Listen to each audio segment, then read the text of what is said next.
So I imagine you're going to be looking for a job one day. And so I thought I'd talk to you about something that happened to me when I was looking for my first job that kind of annoyed me. And not to say I would have done things differently had I gone back, but I think had I understood the magnitude of the decisions that I was making and had a better understanding of the situation I was in, I probably would have at least regretted things a lot less looking back. So this is just like us talking and like me giving my thoughts. And I was naive at the time, and hopefully, if you're ever in a situation similar to mine, you won't be, and you'll be able to make a decision that's good for you. So if you're in like a similar field as me, like tech or engineering or something like that, you're gonna apply to a bunch of jobs, and you're probably gonna get a couple offers, right? And in your offers, like what is an important thing to look at in your offer? It's probably your compensation, right? Like where you're gonna get paid. And so you'll get offers from a variety of different companies, big companies, small companies, startups, whatever, right? And so if you get an offer from like a large company, what is that compensation going to look like? Often, if it's like a public company, your like compensation will be comprised of different components. There's going to be like your base salary, which is cash. You might get like a bonus, which is also like usually cash, and then you're also going to get what we call like equity, right? It's going to be stock. Right. And so the company, as companies, public companies, they're going to have stock, and these stock are actually worth something. They're worth a certain amount. And because these stock are publicly traded on the market, you can basically sell the stock and get cash in return. And you might get taxed and whatever, but it's basically now cash that you can use. And so when you join like a public company, right, your total compensation is basically the sum of their base salary and your bonus, cash, and the valuation of that stock, right? That's your total compensation, right? And so you'll get offers from companies like that. Now, on the other hand, I assume you're also going to be applying to and maybe getting offers from smaller companies or like non-public companies, private companies, right? And these private companies, they're also going to have a certain compensation package, and these compensation packages will also include a base salary, right? Maybe cash bonus, and like base salary, it's the same thing as before. It's cash, it's money that's going to be used to pay your bills, right? But with a private company, in addition to that, you're also going to get equity, right? Which is sort of equivalent to the stocks you're getting if you join a public company. However, because the equity or whatever, they might give you stock or stock options, which is basically if the company goes up, and then stock options is like the right to buy the stock, if it goes up or something like that at a cheaper price. And so basically it's equity, right? Now, what you need to understand is that private equity, even though it's like some valuation, based off some valuation of that private company, that equity is usually not easily liquidable. And by that, I mean like it's not easy to convert that into cash. Let's say, you need additional cash to pay the bills, and what you have right now in cash is not enough, right? Like it's usually, unless private company were to go public, then it becomes publicly traded stock. You can sell it, or if it gets bought by a larger company that is public and the stocks get converted into that public company stock. Like usually, unless events like that happen, it's usually very difficult to change private equity into something that's liquidable or usable cash, right? And so that is something that I think just going straight out of school was not something that I completely like fully grasped or appreciated, and that's why it's like very difficult generally to compare offers between like a large company versus a startup or like a private company, right? Because with public companies, you know what your total compensation is, right? It's your cash plus whatever the stock valuation is worth in the market, right? But on a private company, it's like you have the cash, you know what it is, and like have these options that like might be worth something, and in some cases like the private companies, like unless you sign the offer, they won't even like, you might not even know what the private equity is worth that they're offering you, right?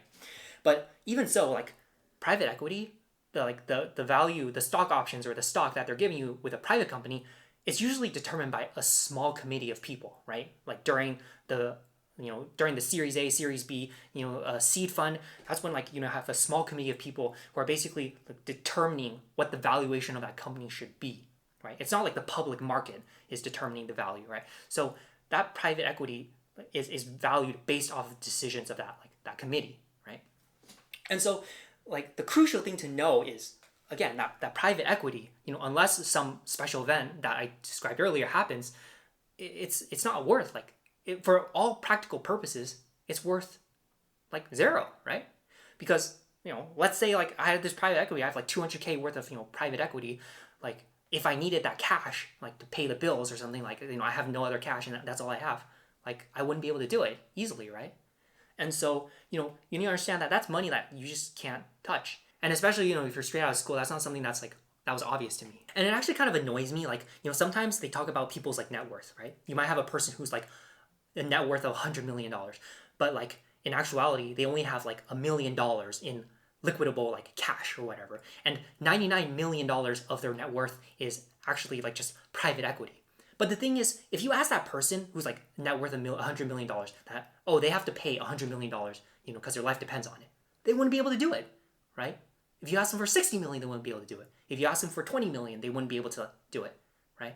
So it's strange, right? Because if a person has a net worth of $100 million and they can't even pay like 50 million, it's like how, like, why is this net worth the way it is, right? That's just the way it works. And I kind of digressed a bit, but this is the concept that we're dealing with, right? So I ended up joining a pseudo startup, right? And in that case, like, I had like my base salary and that was cash and the bonus, like, which was also cash. But then there was also this private equity, like these stock options that, I was kind of like overly optimistic on like what they were worth. And, the recruiters are going to try and sell it to you, right? Because like often like with private companies or like startups, like their cash is actually like, they are very limited in the amount of cash that they can give you because cash is real runway. Okay, they need enough like funding and cash, like they're constantly raising money and then they need the cash to pay people. But in some cases they can't give you that like real cash, and then so they have to like they compensate it by giving you more of this private equity with the hope, right? Not guarantee, but the hope that one day that this equity will be worth a lot of money, right? Or something real, right? And so that's the recruiter's job. They want you to join, and they should believe in the mission. And so, going back, I really wish I fully understood like the magnitude of the decision I was making and the risk I was taking, because I had offers from other larger companies, right? Public companies that had where I was completely certain, what I was getting in terms of my compensation, right? I knew what the stock was worth. I knew what the cash was worth. But with a private company, it's very difficult to compare because I had a base, but like the equity was, vague, right? The valuation of the equity was vague. And ultimately, right, the company went kaput, right? Even though there was like this hope that one day that this equity could be, changed into cash or like somehow liquidated, those events never happened, right? And they hadn't happened in the past either. And so in the end, because the company or the project in the company, got canceled, right? All that equity was worthless, right? And especially in something like tech, right? Equity is often like a big chunk, like almost half, like sometimes half of what your total compensation is. And so it's like half of your like total salary is like gone, right? And so that's like a very costly, it's a very costly decision, right? And not to say I would have done things differently, but I really wish I understood the magnitude of that decision I was making. And in my case, it didn't matter very much because, I had I didn't have any family that like financially depended on me. I didn't have any like a huge financial obligations. And so it's fine for me. But for some other people who are graduating, who are trying to get a job, they might have like a family who relies on them, and they might have, financial responsibilities. They might own a home and they need to pay for that. And so, if they're making a decision like this, they need to really understand, the seriousness of the risk that they're taking if they were to go into private equity, right? The options, stock options, or there's private equity. None of it's guaranteed. Like you'll never know. Like even if they're trying to sell you and say, oh yeah, the company might go public one day or very soon or IPO very soon, right? That's all it is. It's just a hope or a promise, right? But until something's signed and everything's set in stone, like that's not true, right? I mean, you saw what happened with Adobe when they were had a deal with like Figma, which is like private. They were trying to buy Figma, and then I'm sure like some of their stock options would have been converted into Adobe, but apparently that deal fell through at the last minute, right? And so if you worked for Figma or whatever, then your equity is still private equity, right? Now, the lesson here is do not join a startup or don't join a private company, right? But the lesson here is you need to fully understand the risk that is involved in taking on like this private equity, and so that you can make an educated decision, so that if things go south, like the company gets canceled, you won't look back with regret and think, oh, I wish I understood the situation better when I was thinking about where to go. And so that's the lesson here. Anyway, hope this is useful. Like, this is just us talking. And see you next time.